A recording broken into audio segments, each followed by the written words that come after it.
Presiden Jokowi pada HUT ke-16 Partai Hanura tanggal 21 Desember 2022 yang lalu menyampaikan hal menarik soal tuduhan ke istana sebagai biang kerok kegagalan suatu parpol atau tokoh tertentu dalam mengikuti kontestasi di pemilu 2024, khususnya Pilpres.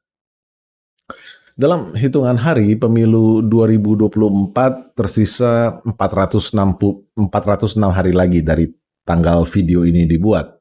Sekarang tanggal 5 Januari 2023. Yang saya takutkan nanti kalau ada yang gagal koalisi.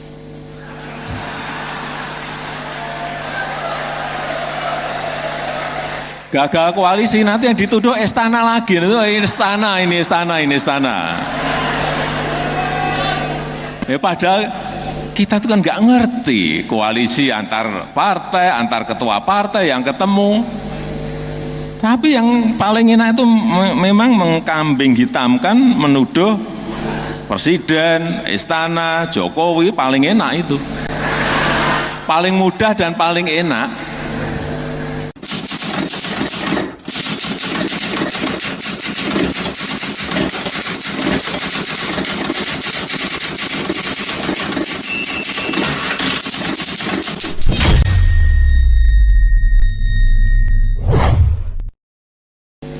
Ada lagi nanti mungkin untuk Pilpres nanti bisa seperti itu lagi. Ada orang atau tokoh yang ingin sekali dapat kendaraan supaya bisa mencalonkan, ternyata tidak bisa. Tuduh lagi presiden itu ikut-ikutan, istana ikut-ikutan, kekuatan besar ikut-ikutan. Lah urusannya apa dengan saya?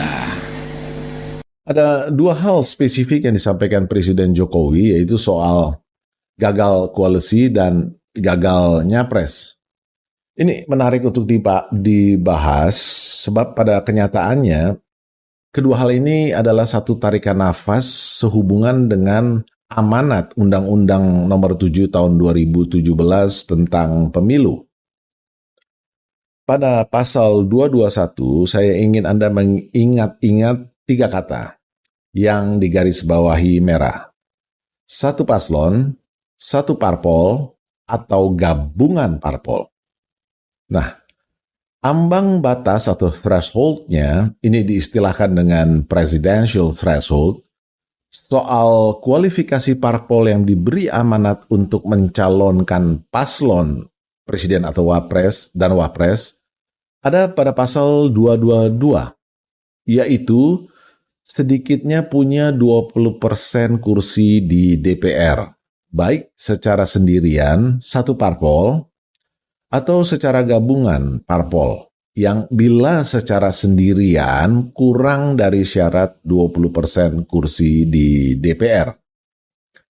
Kedua pasal ini, 221 dan 222, bicara soal amanat kepada parpol untuk mencalonkan paslon, presiden dan wapres, yang sekarang diemban oleh 9 parpol parlemen yang ada di DPR.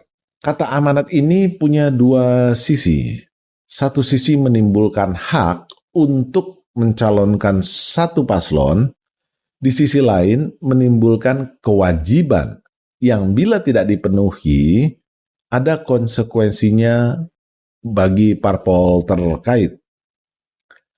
Konsekuensinya sangat serius dan hal ini banyak pengamat, apalagi politisinya, yang entah sengaja atau tidak membahasnya.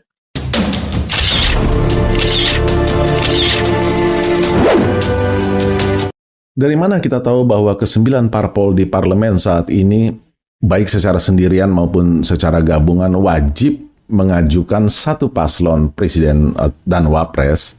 Itu ada pada pasal 235 ayat 5 Undang-Undang Pemilu ini.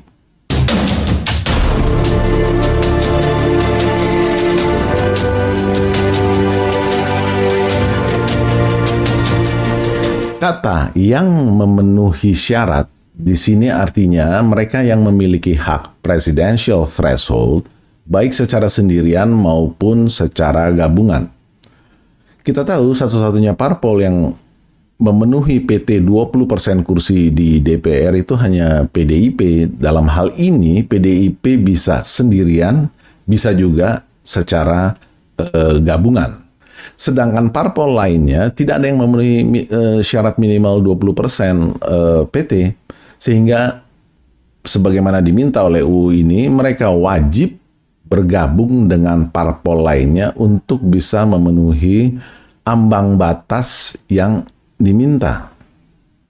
Pendek kata, ke-9 parpol ini baik yang punya 20% PT atau kurang dari 20% PT, masing-masing punya kewajiban memenuhi amanat undang-undang pemilu ini untuk mengajukan satu paslon presiden wapres. Nah, demi memenuhi kewajiban amanat UU ini, maka per hari ini kita tahu komposisi kerjasama politik ini sering diistilahkan dengan koalisi di antara parpol yang ada seperti ini. PDIP bisa sendirian karena punya 22,26% di atas syarat 20% PT, presidential threshold. Lalu ada KIB di mana Golkar, PAN, dan P3 masing-masing di bawah syarat 20% PT.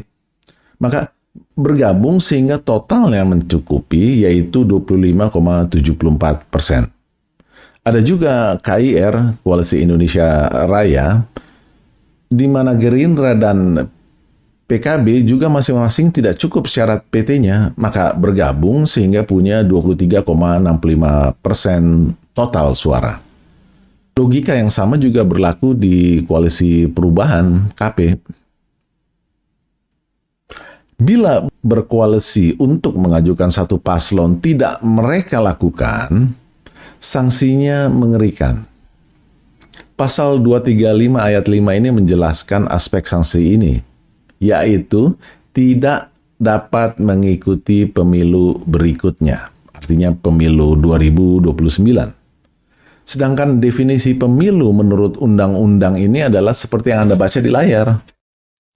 Tolong baca dengan seksama. Ini kan artinya pada putaran pemilu serentak di tahun 2029 nanti berikutnya, parpol yang terkena sanksi tidak akan dapat mencalonkan kadernya sebagai satu presiden atau wapres, tidak juga sebagai anggota DPR, dan kadernya juga tidak boleh dicalonkan sebagai anggota DPRD. Kecuali kadernya pada keluar dari parpol terkait dan menjadi anggota Dewan Perwakilan Daerah yang memang diperuntukkan bagi tokoh atau politisi lokal non-parpol. Suatu parpol yang tidak bisa ikut kontestasi di Pilpres, Pileg, dan Pilkada sama saja seperti Anda diizinkan buka bisnis catering di Indonesia, tetapi dilarang menjual menu atau masakan Anda dimanapun di wilayah Indonesia. Kalau ini bukan bunuh diri, lalu apa dong namanya?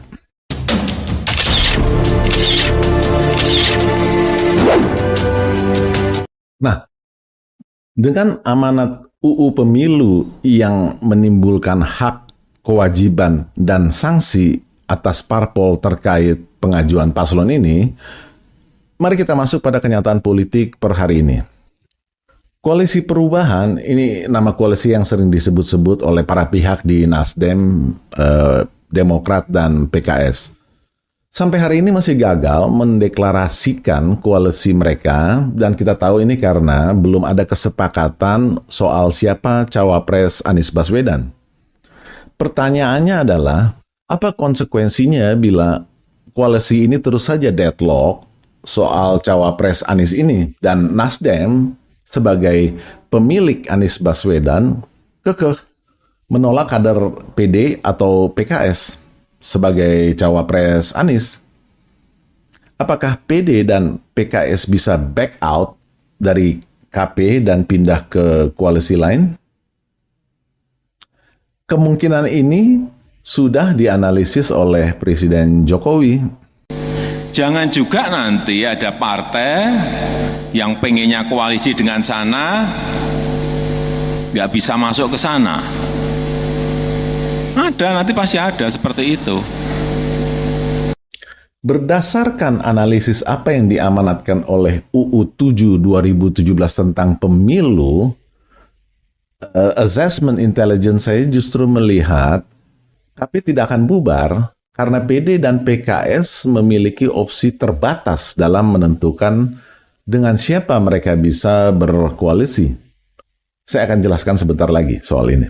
Nah, tapi kita harus pahami dulu apa perintah UU Pemilu soal koalisi ini. Pasal 229 bicara tentang KPU akan menolak pendaftaran paslon untuk dua alasan. Pertama, satu paslon didaftarkan oleh seluruh parpol yang ada. Dalam hal ini pemilik PT di parlemen yang 9 parpol itu.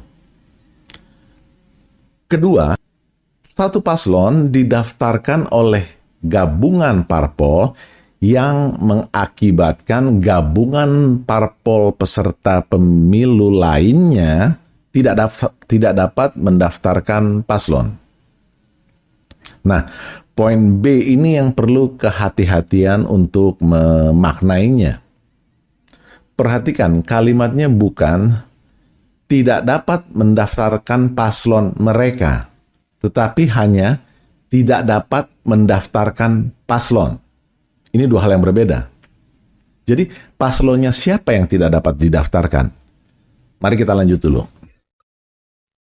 Di layar ini Anda lihat skenario koalisi yang ada sampai hari ini. Umpamanya di koalisi perubahan terjadi skenario transisional 1, di mana Nasdem yang back out, katakanlah pindah ke KIB.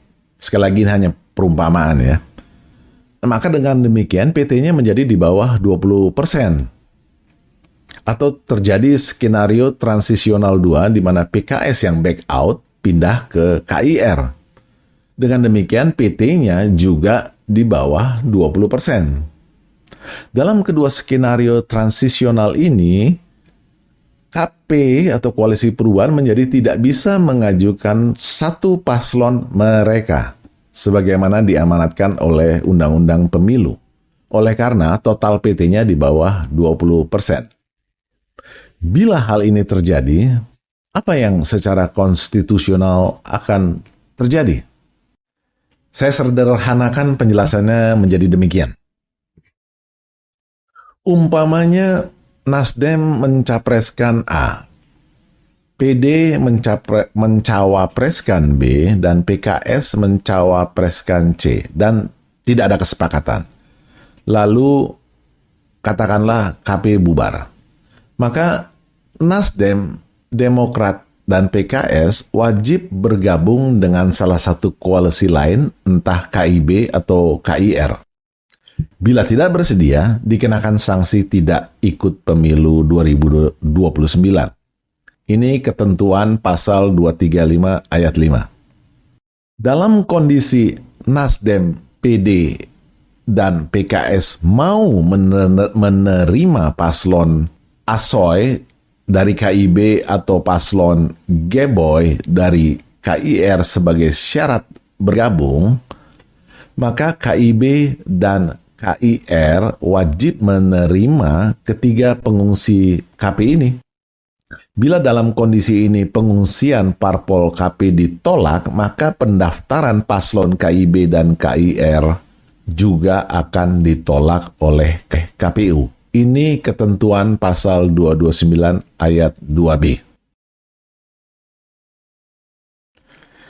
Jadi, konsekuensinya yang interlocking, saling mengunci dalam konteks kerjasama politik atau koalisi, ini merupakan amanat undang-undang, bukan amanat istana atau kekuatan besar dan segala rupa fantasi konspiratif lainnya. Berpikir dengan akal sehat, apakah semudah itu partai atau peserta Pilpres bisa digagalkan dengan mudah? Kan enggak. Oh, partai itu orang pinter-pinter semua. Orang pinter-pinter semua. Masa gampang sekali gitukan, kan nggak mungkin.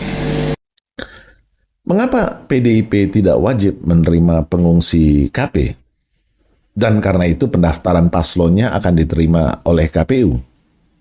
Dan tidak bisa juga PDIP dipersalahkan sebagai penyebab gagalnya parpol lain mengusung paslon seperti ketentuan pasal 229 ayat 2B. Ini jadi pertanyaan. Karena PDIP memenuhi syarat PT 20%, dia tidak tergantung siapapun dan tidak menimbulkan ketergantungan siapapun. Yang menimbulkan saling ketergantungan adalah ke-8 parpol parlemen lainnya di luar PDIP yang PT-nya kurang dari 20%, sehingga mereka harus saling bergabung.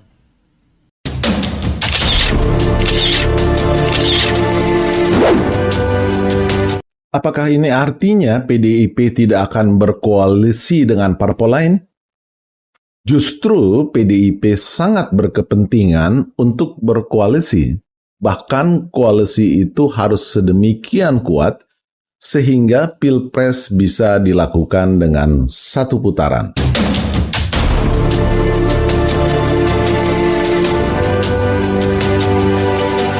Agar Pilpres bisa satu putaran, PDIP tahu tidaklah cukup bermodalkan capres yang memiliki elektabilitas tertinggi saat ini, tetapi juga harus menarik parpol yang bukan saja memiliki presidential threshold atau PT yang besar, tetapi juga elektabilitas yang tinggi. Beda antara PT dan elektabilitas adalah PT itu fakta historis yang bersifat definitif. Jumlah kursi parlemen itu kan hasil pemilu 2019. Sudah lewat, sudah lalu. Sedangkan elektabilitas adalah fakta historis yang bersifat prediktif, tetapi ilmiah. Jadi bukan ramalan ala dukun atau klinik. Kedua fakta ini menunjukkan konsistensi kualitas suatu partai di mata publik atau konstituennya sejak pemilu 2019 yang ditunjukkan oleh PT. Sampai hari ini yang ditunjukkan oleh survei-survei ilmiah elektabilitas parpol terkait.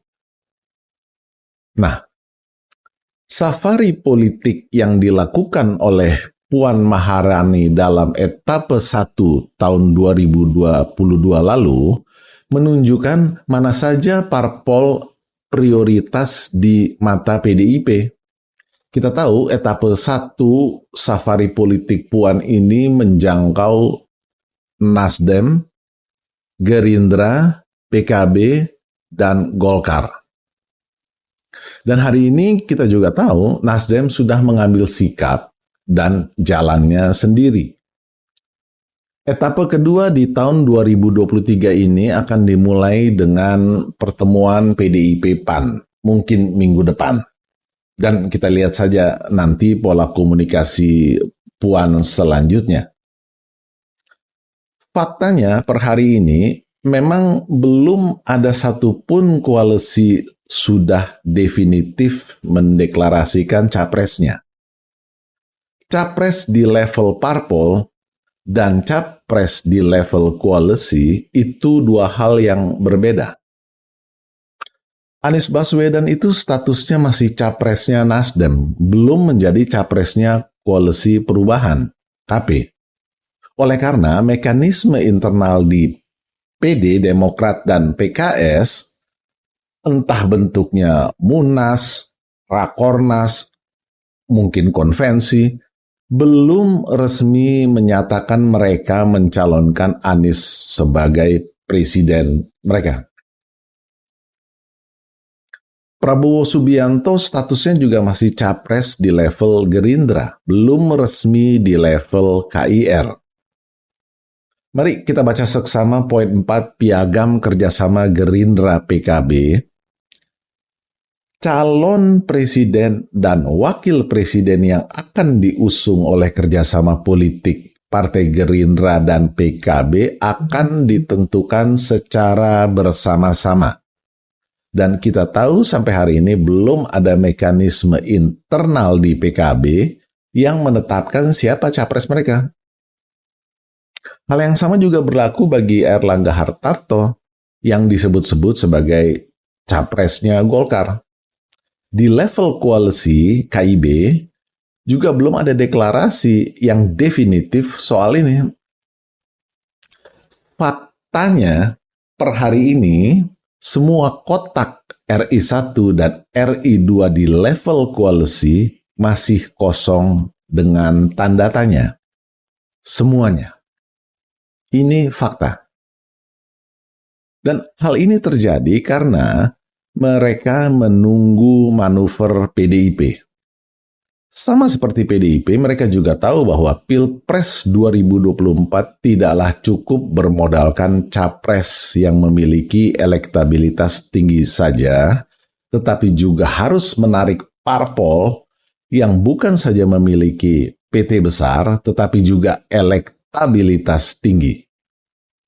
Dengan kata lain, PDIP dan Presiden Jokowi tentunya sedang mempersiapkan sebuah gerbong besar yang bukan saja untuk memenangkan pemilu 2024, tetapi juga untuk menjamin kesinambungan pembangunan nasional yang sudah dirintis terutama oleh Presiden Jokowi sejak 2014.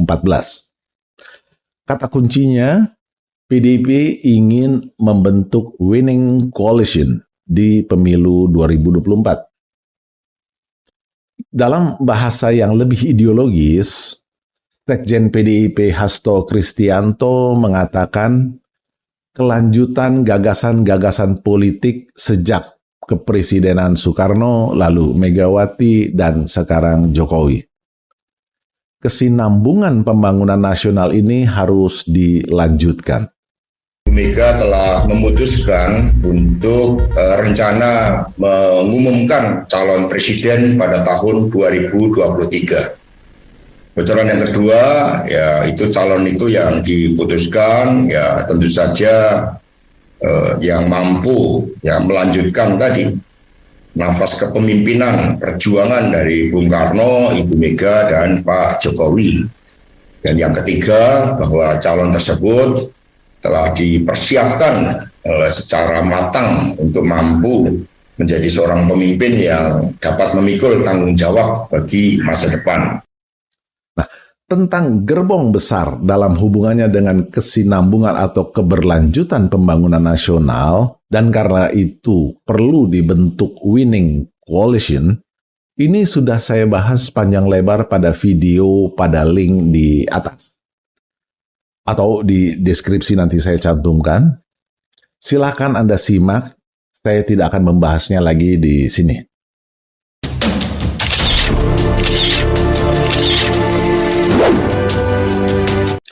Winning coalition ini tidak akan mengakomodasi PKS dan PD. Ini sudah menjadi rahasia umum. Dan hal inilah yang membuat pilihan PD dan PKS menjadi lebih terbatas ketimbang Nasdem. Karena mereka berdua ini hampir pasti tidak bisa bergabung ke dalam koalisi di mana ada PDIP yang berencana membentuk winning coalition tadi. Dari sudut ini, jelas sekali mereka dikunci oleh Surya Paloh Nasdem. Relatif tidak bisa kemana-mana. Tetapi intelligence assessment saya melihat hal ini sudah diperhitungkan oleh Surya Paloh untuk memainkan suatu kartu truf yang lain lagi. Nasdem sebagai pemilik Anies Baswedan justru akan memainkan kartu trufnya pada saat gerbong besar koalisi PDIP ini terbentuk. Karena Surya Paloh tahu gerbong besar PDIP ini harus dimulai dengan masuknya Gerindra sebagai koalisi PDIP. Kenapa begitu? Koalisi PDIP, Gerindra jelas memenuhi 4 modal politik utama dalam prinsip koalisi di mana unsur ideologis keduanya sangat compatible. Itu satu. Dan kedua, dari sisi PT, presidential threshold, dan elektabilitas partai juga menunjukkan sinergitas yang tinggi. Dari riset SMRC, Syaiful Mujani ya, kita tahu bahwa Gerindra dan Golkar menyusul elektabilitasnya dalam 9 bulan terakhir di 2022. Coba Anda perhatikan secara tren, Gerindra itu relatif naik, sedangkan Golkar relatif stagnan.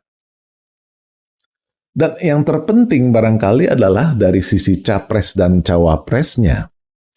Anda sudah tahu, Ganjar Pranowo dan Prabowo Subianto selalu berada dalam 3 besar elektabilitas capres di berbagai survei yang kredibel. Sehingga bila keduanya dikombinasikan akan menjadi undebatable running mates bagi satu sama lainnya. Jadi kartu truf yang akan dimainkan oleh Surya Paloh adalah justru memanfaatkan bubarnya KIR karena Gerindra yang juga berkepentingan membentuk winning coalition akan berkoalisi dengan PDIP untuk mencalonkan duet Ganjar Prabowo atau Prabowo Ganjar. Seperti bisa Anda lihat di sini, presidential threshold KIR dengan demikian menjadi di bawah 20%. Ini artinya PKB juga harus mengambil sikap mau kemana.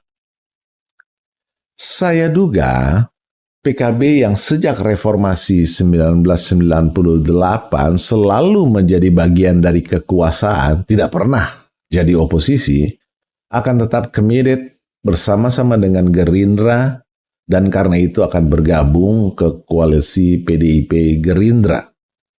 Pada titik ini terciptalah winning coalition dengan total PT dan elektabilitas partai plus elektabilitas capres-cawapres yang dahsyat. Beberapa survei sudah menyimpulkan duet Ganjar-Prabowo atau Prabowo-Ganjar ini akan menjadikan Pilpres satu putaran, seperti yang diinginkan oleh PDIP.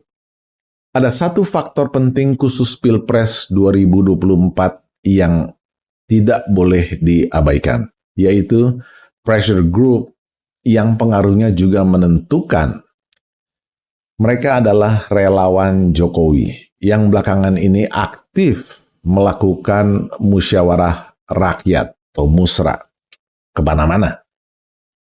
Seberapa kuat pengaruh pressure group ini terhadap pengaruh parpol dalam mempaslonkan figur-figur andalannya tergantung pada indikator kepuasan kinerja Presiden Jokowi. Berita buruk bagi mereka yang mengambil posisi antitesa Jokowi adalah bahwa tingkat kepuasan Jokowi itu masih di kisaran 70%-an. Ini angka yang tinggi.